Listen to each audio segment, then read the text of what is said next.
Yun, meron na naman tayong isang inaano rito. Magbaba na naman tayo ng valve body. Yung issue niya yung shift shock sa second gear. Tapos pagdating ng third gear walang shift shock. And then after 4 gear wala shift shock, 5th gear, 6th gear. And then pagka downshift ng second gear, magda-downshift siya. Tapos shift shock mga katropa. Yan yung issue niya. Kasi ito ay binili niya ng second hand yung transmission. So meron siyang code na P0741 TCC solenoid circuit stock off. So hindi lahat ng TCC stock off ay solenoid yung problema. Meron tayo rito, ito yung kanyang valve body, ito yung pinadala sa atin. Kaso may problema, papalitan ko sana ng buo, may problema ito. Ayan yung kanyang manual valve. Yan o, merong ano rito mukhang nabagsak na bengkok yung ano, ayaw na pumasok ng manual valve dito. Pero ito, ayan, kagaya nito, sagad-sagad yan sa likod, ayan o. Ito hanggang dito yan. So pag pinilit natin yan, syempre masisira. So yung gagawin ko, kukunin ko yung solenoid, kukunin ko yung pang-ilalim nito. So isuswap ko siya mga katropa. Tapos testingin natin. Pag ganun pa rin, syempre gaya nga sinabi ko, hindi lahat ng TCC ay problema niya ay solenoid mga katropa. Marami na ako na-encounter solenoid yung pala may problema sa mechanical mga katropa. Kaya hindi madali-dali mga ganun mga katropa. Kahit magpalit ka na ng ano, TCC pa rin, stock off, stock on. So kahit anong palit mo, ganun pa rin yung issue. Pero hindi siya sa solenoid, yung iba sa mechanical na mga katropa. Kayon, binigyan ko lang ng idea. Yung iba solenoid, palit na solenoid, palit ng valve body, ganun pa rin, assembly. So TCC P0741. Yan.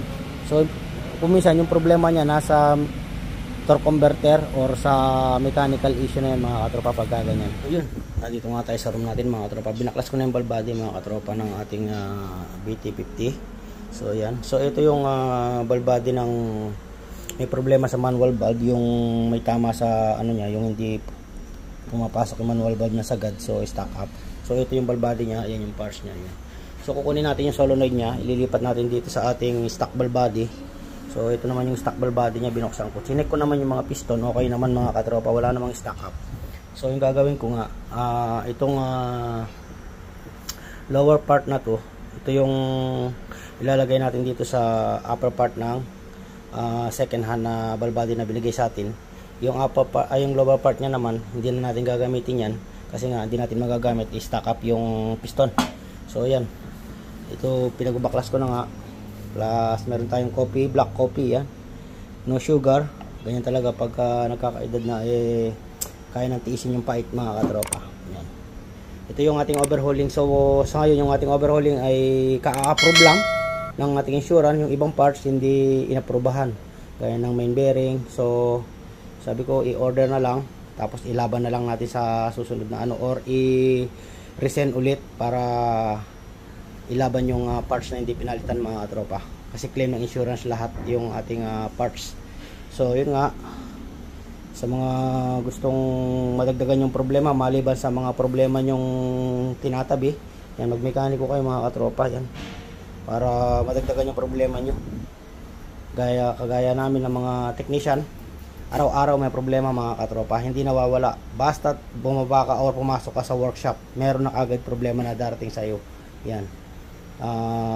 Pero isa lang masasabi ko, kahit gaano karami yung problema, may solusyon. Bawat problema, maliit man o malaking problema, may solusyon. Kaya hindi natin pwede sukuan yan. Kumbaga sinusubukan lang tayo kung kaya ba natin yung problema na yan mga katropa. So yun mga katropa, ay suswap ko na lang ito, ilalagay ko rito. Tapos yung solenoid ng bagong dating, medyo maganda-ganda yung dating na solenoid kumpara dito sa solenoid na to. So titignan natin pagka-assemble at pagkakabit natin ito sa unit kung magbabago ba yung performance. Pag hindi nagbago, saka natin problemahin yun kapag hindi nagbago yung performance at ganun pa rin. Pero kung nagbago, nag-iba ng trouble, ibig sabihin problema natin sa ibang part naman ng valve body mga katropa. Either ibang solenoid yung may problema. Pero ito kasi yung problema niya second gear lang, TCC. Halimbawa, kinabit na natin ito dito, tapos nagka-problema ibang solenoid naman yung problema. So yun yung isosolve natin mga katropa, kung ano naman yung pinanggalingan nun, bakit ganun naman, or may problema yung solenoid na inilagay natin. So obligado ulit tayong pwedeng ibaba, hanapin yung solenoid na may problema. Siyempre kung ma-pinpoint yung kung anong solenoid yung may problema, so kailangan nyo ng diagram mga katropa, para malaman nyo kung anong solenoid yung name niyan, kung nasaan dyan yung solenoid na may problema. So yun mga katropa, at bubuhin ko muna para ma-testing na. So yun mga katropa, nandito na tayo sa test drive. So test drive ko na yung ball body. Ito na, i-update ko lang kayo mga katropa para meron din kayong idea. Gaya sinabi ko, hindi lahat ng P0741 ay sa solenoid. Swerte natin kapag sa solenoid talaga yung problema mga katropa. Yan. Yung iba sa mechanical, kahit anong palit mo na solenoid, ganun pa rin. So ngayon ito mukhang makakasingil na tayo ng labor mga katropa, dahil labor lang yung sa atin. Mula pagbaba at pagsampa ng second hand na transmission tayo yung gumawa, hanggang sa palit ball body, palit hanggang sa nakachempo tayo ng medyo maganda-gandang ball body. Ito nga yung kanina, pero nag-swap tayo kasi nga may tama yung kanyang sa may manual valve. So ngayon test drive natin mga katropa para malaman natin. So siyempre pag naka-N tayong ganyan, ibig sabihin pre. Pag naka-D na tayo, ibig sabihin first gear. So wala siyang shift shock, maganda.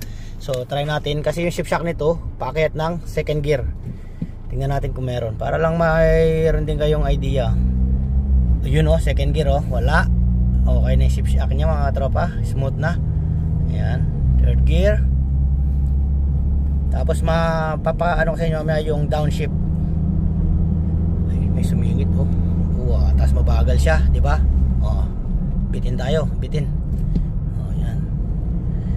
Dito lang tayo sa area dito kasi hindi na natin kailangan dalhin sa sa highway. Dito pa lang malalaman na natin mga katropa.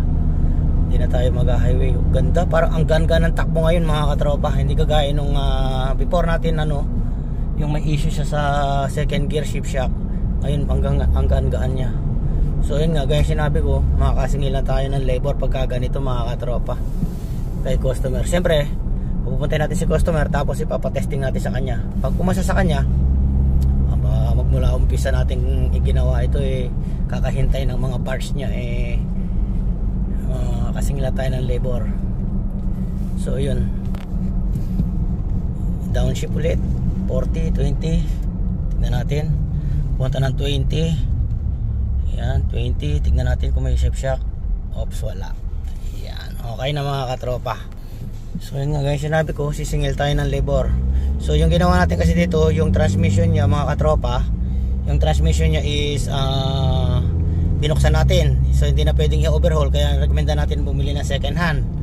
So after bumili ng second hand, ito nga may issue yung binili ng second hand, hanggang sa palit-palit tayo ng ball body, hanggang sa ito yung huling ginawa natin na to. Ay, ganda ng takbo, 100 dito lang ang bilis na ng ang bilis na shifting dito lang yan, sa street lang yan, main road lang dito sa subdivision yan. So far okay na mga katropa. Yun yung natin, napatino natin, hindi na natin hinatulan ng kung ano-ano. So ako rin ayoko mga katropa, kasi nga nakakapagod din magbababa ng transmission. Ayan. So buti na lang si customer, meron siyang patient. Tsaka meron kasi siyang isang sasakyan, kaya hindi niya minamadali mga katropa yung unit niya. So yun mga katropa, pasado na sa ating test drive. Papatest drive ko na lang kay customer.